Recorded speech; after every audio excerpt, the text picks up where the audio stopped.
Hoje é terça-feira, dia 10, e esse é o nosso terceiro editorial do dia. E tem muita coisa para a gente falar aqui do Brasil, principalmente da oitiva de um ex-comandante da Marinha que realmente não foi nada favorável para a esquerda. A gente vai falar também sobre uma declaração polêmica do Lula. Deixa eu te contar um segredo. Ele não está nem aí para o quanto ele está gastando do seu dinheiro nas viagenzinhas, que ele anda fazendo por aí. Outra questão, um jornal já chutou o balde e declarou abertamente, pois é, talvez o Brasil precisa de um Bukele. E isso está mais próximo de acontecer do que você possa imaginar. Inclusive, tem um dado relevante sobre o Bukele que eu vou falar aqui com vocês. Bem importante. Outro ponto que a gente vai discutir é o recadinho que o Tribunal Penal Internacional mandou para o Lula. E detalhe, se o Lula não cumprir, se o Lula não seguir, ele pode ter uma ordem de prisão contra ele. E tem a ver com o Vladimir Putin, o ditador ali da Rússia. Outra questão é o STJ formando maioria para a água bater no bumbum dos jornalistas, tá? Pois é, os jornalistas já estão sentindo a água bater no bumbum, condenação chegou na casa dele já, e agora, porque usaram excesso de ironia contra o Gilmar Mendes. Já tinha falado sobre isso no começo da semana, que já tinha um voto, agora é a maioria, agora é oficial, jornalista condenado. Eu falei que ia chegar até eles. Outra questão que a gente vai falar novamente é sobre os depoimentos que estão sendo tomados e que cada vez cai por terra, cada vez mais, aquela narrativa falaciosa do 8 de janeiro, ou seja, está sendo desmontada. E a gente vai ver, a gente vai assistir o depoimento aqui do ex-comandante da Marinha, que realmente deu uma lavada, que expôs, esclareceu para o brasileiro que tem direito de saber a verdade o que está acontecendo. Também vamos falar do depoimento do Ramagem que aconteceu ontem, mas merece um cuidado maior aqui na hora da gente discutir sobre isso, tá bom? Então, bora para cima.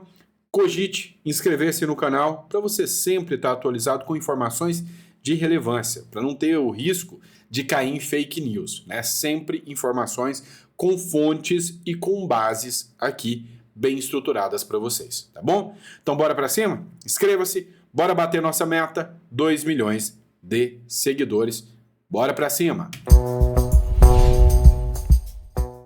É o seguinte, pessoal, será que importa para você o quanto que você gasta numa viagem? Quando o dinheiro é seu? Pois é, para o Lula, quando o dinheiro não é dele, ele está pouco se importando, Para eles, todo o luxo da monarquia. Ficam em hotéis extremamente luxuosos, os mais caros o possível. A última viagem dele, que aconteceu agora, a brincadeirinha custou mais de 2 milhões de reais. Numa viagem. Você já gastou isso alguma vez na sua vida? Eu duvido muito que algum brasileiro tradicional, normal, já gastou isso numa viagem só de um finalzinho de semana aí. Olha só, matéria do Poder 360. Olha a última declaração do seu presidente. Abre aspas. Eu não sei quanto estou gastando. Não importa. Afinal, o dinheiro não é dele, Aí não importa mesmo, diz Lula sobre viagens internacionais. O deputado Carlos Sampaio rebateu aqui o Lula e escreveu o seguinte, você não sabe, mas eu sei. Você já gastou mais de 50 milhões de reais dos brasileiros com as suas viagens pelo mundo, Lula. E nós estamos investigando se há real necessidade de tantas voltas ao mundo ou se houve abusos por parte do presidente e suas comitivas. Esse aqui é o retrato do que aconteceu nas duas primeiras gestões do Lula e na gestão da Dilma. Você lembra que tinha um episódio do Cacete Planeta, que era as transições de matérias ali, de quadros, onde aparecia um casalzinho falando, olha o Lula indo, olha o Lula vindo, porque viajava como se não houvesse amanhã, aproveitando do dinheiro do povo brasileiro. Então, infelizmente, a gente percebe que existem maus hábitos que nunca mudam. Vamos lá, pessoal. Outro ponto que a gente precisa discutir também é sobre o Brasil como ele é. O jornalista Alan dos Santos, inclusive, que é exilado lá nos Estados Unidos, ele escreveu o seguinte: nos últimos 12 meses, morreu mais gente por homicídio no Brasil do que em Gaza ou na Ucrânia, separadamente, ou seja, não unindo os dois dados de Gaza e Ucrânia juntos. Ou seja, na Ucrânia morreu menos gente que no Brasil. Em Gaza, morreu menos gente que no Brasil. Somos um povo que testemunha mais mortes do que países em guerra e continua tocando a vida normalmente. Essa fala do Alan dos Santos, né, reflete muito o espectro que nós estamos vivendo agora, o momento gravíssimo que nós estamos vivendo agora. Eu lembro de uma piada, né, em que um humorista lá falou: morreu meu vizinho, não foi eu. Então, tô pouco me importando, ele que morra, né? Morreu ali, infelizmente, né? Vítima da criminalidade no Brasil. O porquê que eu tô dizendo isso? Um jornal fez uma publicação, né, que vai ecoar cada vez mais no Brasil.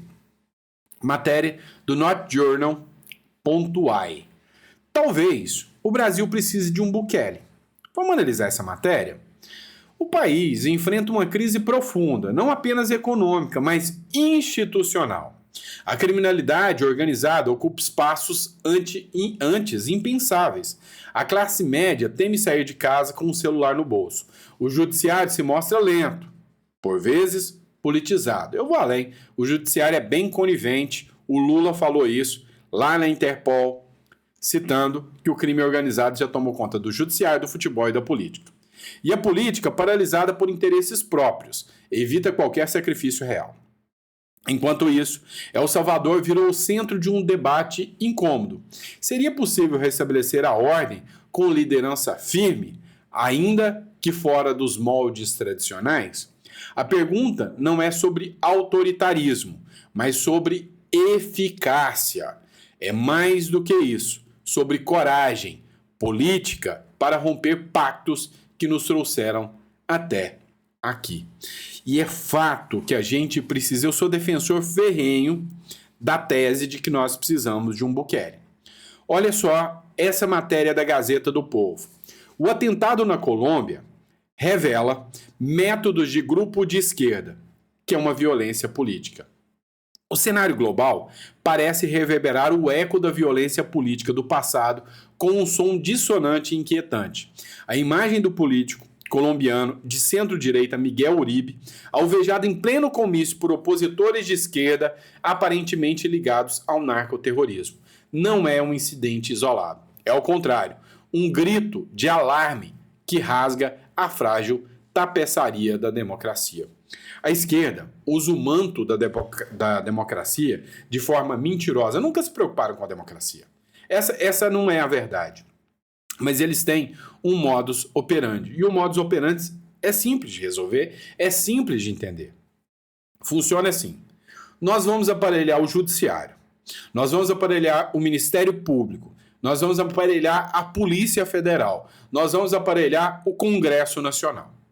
E todo mundo está alinhado num plano nefasto de sugar, né, de drenar a vida do povo brasileiro. Entretanto, se surgir uma figura que não gosta disso, que se incomoda com isso e que simplesmente vai levantar a voz contra isso e ganha as graças do povo, o judiciário, o sistema vai dar um jeitinho de calar esse cara logo. Só que nem sempre é eficaz e nem sempre resolve. E quando esse sistema não consegue calar esse cara, quando o sistema não consegue botar esse cara para fora, aí sempre aparece um menor de idade, um lobo solitário maluco, sempre vai aparecer.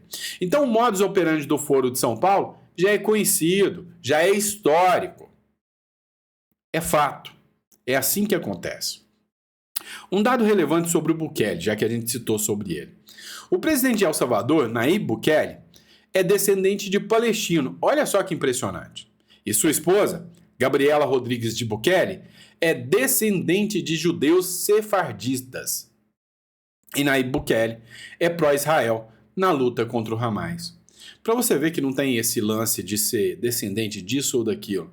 É simples. É só, na hora que é preciso agir, saber distinguir entre certo e errado. Nesse caso, o Hamas está sempre do lado errado. E o crime está sempre do lado errado. E o Bukele faz falta no Brasil. Mas vamos lá. Você viu o recadinho que o Tribunal Penal mandou pro Lula? Pois é, o Lula está querendo trazer o Putin aqui no Brasil. Já trouxe o Maduro, que até hoje eu não entendo o porquê o Tribunal Penal Internacional não tomou vergonha na cara e não expediu uma ordem de prisão contra o Maduro. Mas vai saber o que acontece, depois reclama quando o Donald Trump vai lá e impõe sanções aos juízes do Tribunal Penal Internacional. O Brasil tem a obrigação de cooperar para prender o Putin, diz Tribunal Internacional. Essa reportagem é da Revista Oeste, da Yasmin Alencar. O Tribunal Penal Internacional afirmou que os estados signatários do Estatuto de Roma têm a obrigação de cooperar com a Corte, incluindo o cumprimento de ordens de prisão. Essa declaração se direciona à obrigação do Brasil de deter o presidente da Rússia, Vladimir Putin, caso ele viaje ao Rio de Janeiro para a cúpula do BRICS, agendada para os dias 6 e 7 de julho. O convite foi enviado, mas até sexta-feira o Kremlin não havia respondido. No passado, o presidente Luiz Inácio Lula da Silva disse que Putin pode ir tranquilamente ao Brasil, mesmo com a ordem de prisão contra ele. Lula afirmou ainda que, enquanto ocupar a presidência brasileira, não há por que o Putin ser preso. O presidente brasileiro fez essas declarações em setembro de 2023, na cúpula do BRICS, em Nova Delhi, na Índia. Desde então, Lula convidou Putin 2 vezes para vir ao Brasil, para o encontro, e agora para a cúpula do BRICS, ambos no Rio de Janeiro. É o retrato do Brasil hoje, o alinhamento com ditaduras autoritárias. E sabe, o Lula está pouco se lixando. Ele fala em defender as instituições, mas lá na França, perto do Macron, disse que a ONU não serve mais para nada. Pelo menos nesse ponto eu concordo com o Lula. A ONU não está servindo para muita coisa mesmo, não. E aí, disse que o Tribunal Penal Internacional não precisa ser respeitado também. E aí, ele pode criticar e questionar tribunais, descumprir ordens de tribunais e questionar as instituições. Mas peraí, por que ele pode e outros como o Bolsonaro não podem? Pois é, esquisito, né, essa narrativa da turma da esquerda. Mas sabe, eu fico dividido entre 2 pontos. O meu desejo de ver alguém se... né? E o desejo de que a democracia seja plena, que exista devido processo legal e que as coisas aconteçam da forma que tem que acontecer. Vamos lá. Matéria, né, que atinge a revista Isto É. Space Liberdade que fez a publicação. Urgente. O STJ, que é o Superior Tribunal de Justiça, formou a maioria e condenou a Isto É e a jornalista Tabata Viapiana e Octávio Costa a pagarem 150 mil a Gilmar Mendes por uma matéria lá de 2017. Fizeram uma matéria em 2017. Não mentiram, não. Não. A matéria foi fidedigna, foi real. Só que o STJ considerou que teve um excesso de ironia e insinuações no texto sobre venda da Universidade da Família ao governo, né? Aqui eu falo Minas Gerais, mas se eu não me engano é do Mato Grosso, tá? Eu não tenho certeza não. É o seguinte, a matéria questionou, né, que o Gilmar Mendes criou uma universidade e depois de criada essa universidade, mesmo sem valer isso, um estado, acho que é Mato Grosso e não Minas Gerais, comprou essa universidade por milhões de reais, numa negociação suspeita, segundo o jornal. O jornal, em momento algum, mentiu sobre os fatos, mas, segundo o STJ, ele foi irônico em levantar suspeitas sobre vamos dizer assim, a idoneidade do Gilmar Mendes e das suas ações.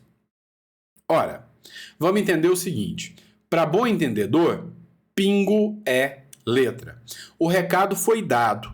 Não atravessem o caminho dos poderosos. Se vocês começarem a questionar o que acontece nas negociações desses poderosos, da família dos poderosos, das universidades, dos escritórios de advocacia, você, nem irônico, pode ser. Então estão tirando o nosso direito de rir. Dependendo da piada, ora, você, comediante, vai preso. Algumas focas aí de laboratório vão rir disso. Tá certo, tem que prender esse piadista mesmo.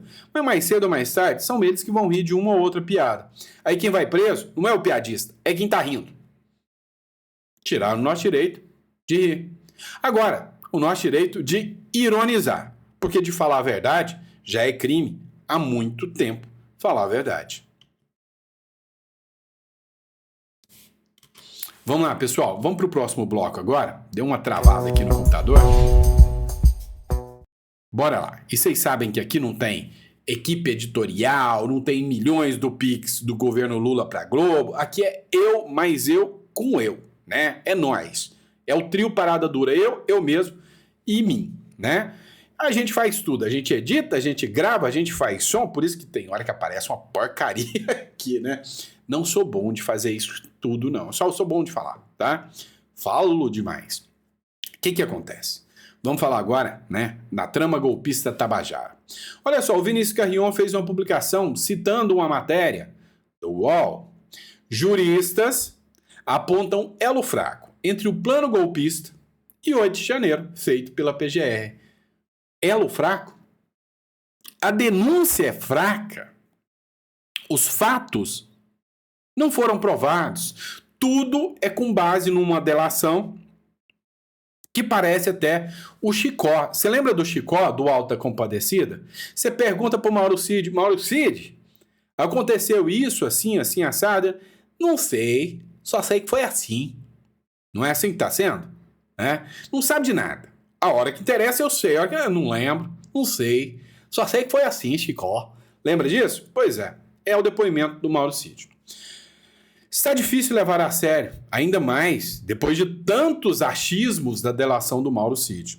A ligação entre os atos golpistas do 8 de janeiro e o ex-presidente Jair Bolsonaro, apontada na denúncia da PGR, que é a Procuradoria-Geral da República, ainda é frágil. Esta é a análise de especialistas em direito ouvidos pelo UOL, que consideram faltar provas mais contundentes para a sustentação. Olha, é simples. Tudo isso aqui é uma bravata sem vergonha. Essa é a verdade.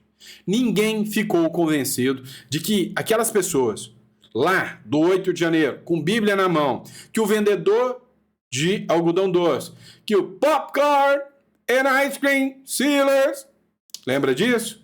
Que o vendedor de pipoca e o vendedor de sorvete, que foram presos, eram criminosos, golpistas. Que a Débora do batom era golpista. Ninguém acredita nessa balela. Ninguém acredita nisso. E agora tá aqui o UOL. É frágil. Frágil, então deixa eu te contar uma coisa, UOL. Talvez vocês não entendam muito de direito, mas é o seguinte. Indúbio pro réu. Sabe o que é isso? Se você tem provas frágeis, se você tem atropelos, vamos lá, por exemplo, competência. Não é o STF que deveria julgar nada daquilo. Deveria estar na justiça de primeira instância. Ninguém ali deveria ser julgado pelo STF. Segundo, a vítima é o juiz. Que coisa mais impressionante. Terceiro, tudo isso baseado o quê? Nas falas do Mauro Cid, que a gente não está nem acreditando nessa história de golpe mais. Transformar aqueles presos do 8 de janeiro que tiveram a vida dilacerada, alguns até perdida. Em golpe? Para. Parece que a ficha de vocês está caindo, né? Parece que até que enfim vocês estão entendendo, né? Que vocês podem até criar a narrativa. Tem uma frase que eu sempre me embanano, mas eu vou tentar não me embananar. Você pode enganar alguns por todo o tempo. Pode enganar todos por algum tempo. Agora, enganar todos por todo o tempo, isso nunca vai acontecer. Então, a narrativa está caindo por terra, está frágil demais e uma justiça frágil não representa a democracia. Vamos lá, e já que a gente está falando em fragilidade, vem comigo, dá uma zoiada, dá um bizu nisso aqui com a gente. Essa matéria do Conexão Política. O ex-comandante da Marinha, que é o Almir Garnier dos Santos, que supostamente era o cara que tinha abraçado a história com o Bolsonaro, negou tudo. Falou que tudo isso é uma bravata. Nos depoimentos lá, onde o general Freire Gomes foi perguntado, e aí, Freire Gomes, se o Garnier, vocês não queriam, né? Só o Bolsonaro que queria o golpe. Vocês militares, não. E aí vocês falaram que o cara da Marinha queria. Só ele sozinho dava conta de dar golpe? Não. Então é um crime impossível? E agora, o cara vem e fala, não, ninguém queria. Nem o almirante, né? Nem o brigadeiro, né? O Garnier aqui, o ex-comandante da Marinha. Ex-comandante da Marinha nega a minuta golpista ao ter colocado tropas à disposição de um golpe de Estado. O Aldo Rebelo, quando foi prestar depoimento, perguntaram, né, se pro Freire Gomes, se ele confirmava que o general colocou, né, à disposição, o Aldo Rebelo já foi ministro da Defesa, tá? Se colocou à disposição as tropas para o Bolsonaro dar um golpe que não poderia acontecer sozinho. O Aldo Rebelo começou a explicar a língua portuguesa, dizendo que quando você está apertado, não quer dizer que você está sob pressão. Que quando você diz, olha, eu estou à disposição, não quer dizer que você está pronto para dar um golpe. Quer dizer que se você precisar conversar comigo, eu estou à disposição. É isso. E aí o Alexandre de Moraes falou, eu prendo você! Comporte-se!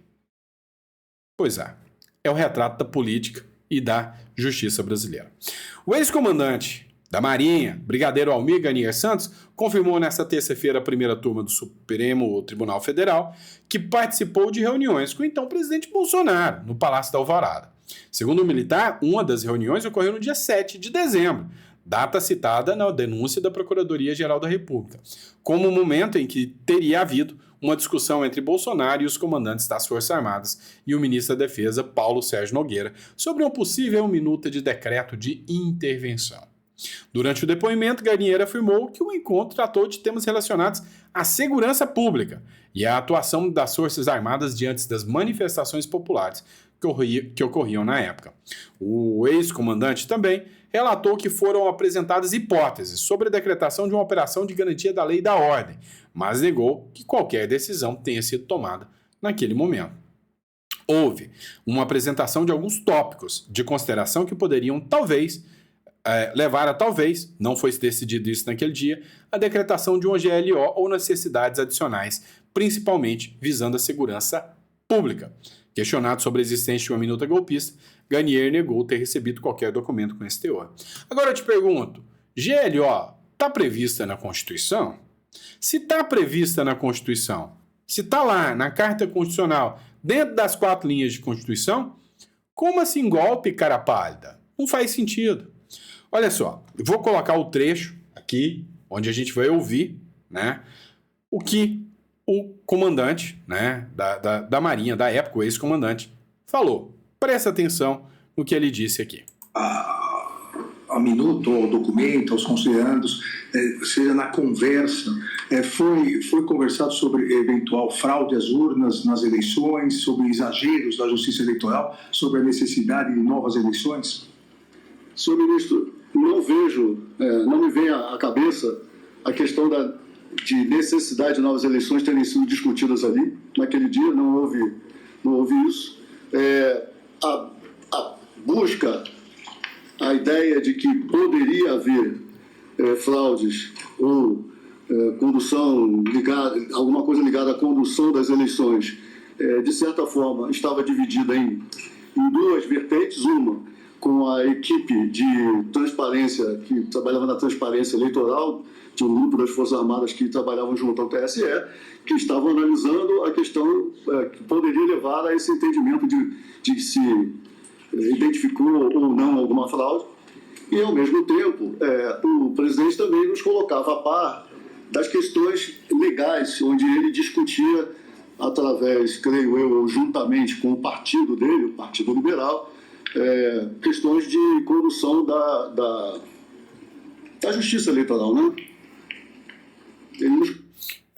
Era a atribuição desse setor do Exército analisar se tinha ou não fraudes. Era a atribuição. Colocava a par disso. Ele costumava falar.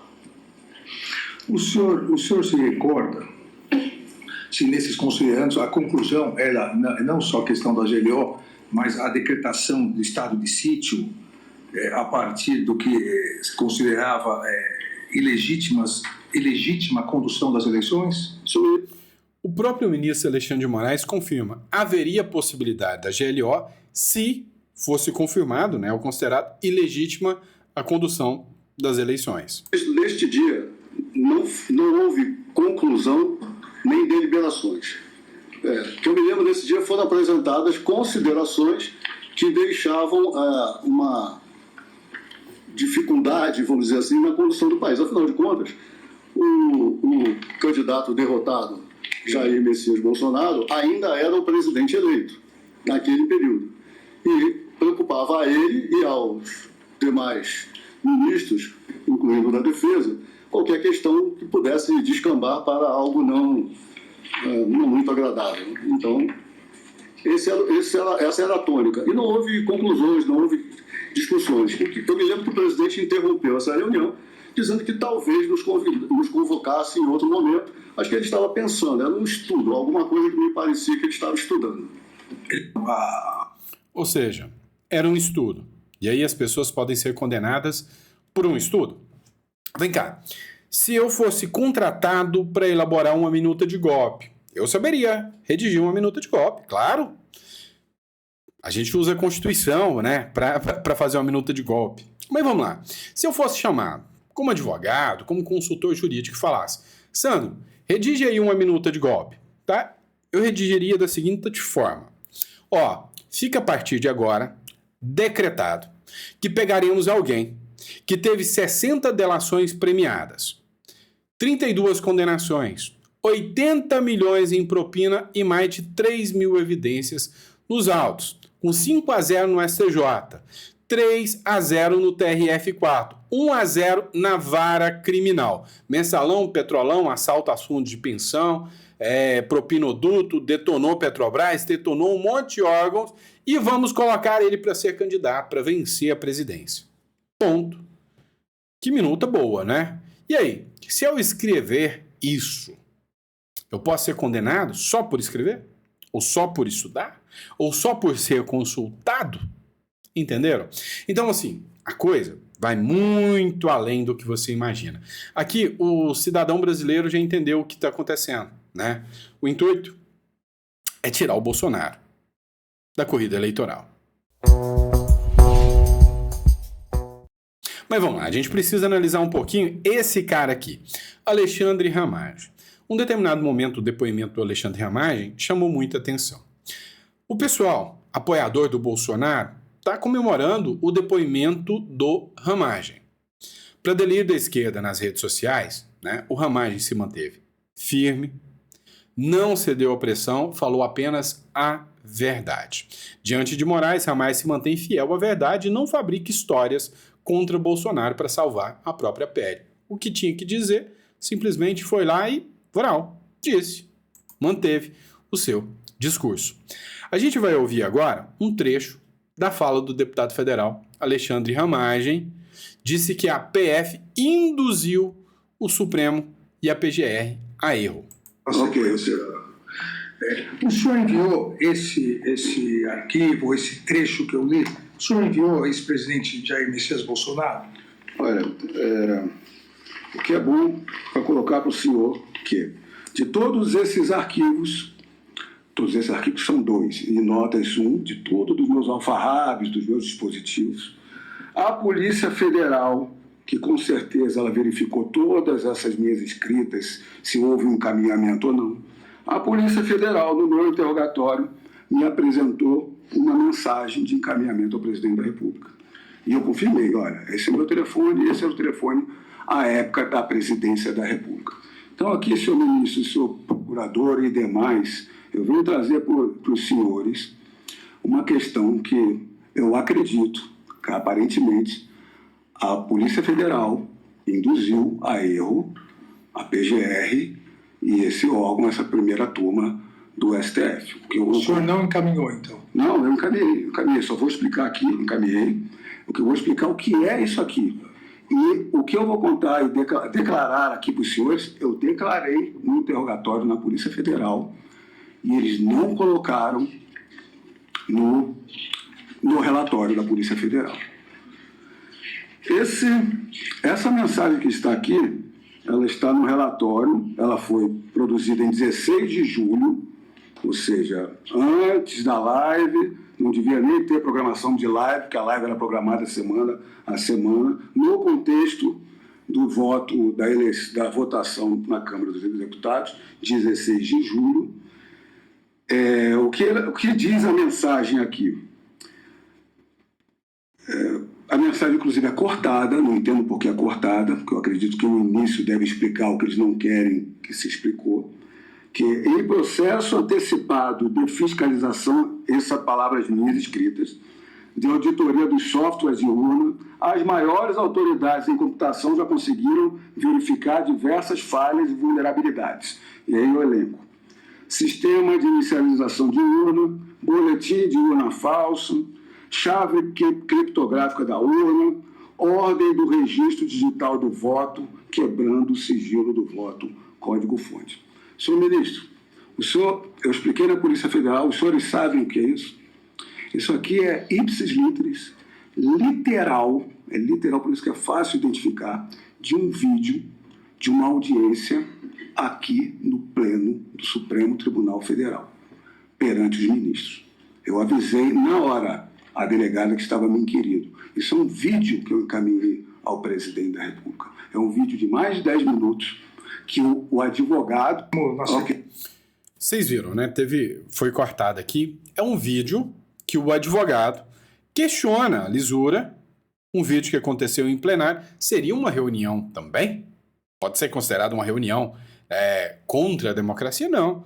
O Alexandre Ramagem mandou um vídeo público que aconteceu no Supremo Tribunal Federal e, por causa disso, né, a Polícia Federal disse que ele mandou, né, propostas e sugestões de questionamento das urnas eletrônicas. Rapaz, o Brasil tá tenso, viu? Bota tenso nisso.